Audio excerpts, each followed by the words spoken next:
افرار الدواوين برمضان نشوف ناس مو شايفينهم من سنين، والله خير يجي ويسلم ويهلي، يعني سلام على الماشي. بس في صنف نمرود اللي يجي لما يسلم يقول لك ذكرتني، فانت تقول له ايش دعوه عاد، اكيد ذاك يقول لك منو انا؟ وانت ما تذكر. لا، لان يمكن اخر مره انا شايفك فيها ايام اختطاف الجابريه، ايام زلف حريض، شلون بذكر؟ ملامح تغير.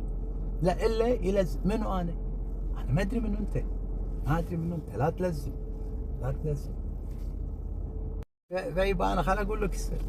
شوف اذا اقبلت علي وقلت لك هلا بالحبيب، اعرف ان انا ترى ما اذكرك اسمك، ولا اذكر اي شيء يربطني فيك. فانت مش اليوم يعني كلها دقيقتين بنسولف، هلا ايش اخبارك، الدوام، البحر، الجو، خلاص كل من راح بيتهم. فلا تلزم، مو الا لازم منو انا. ايش يبي يطلع نابليون؟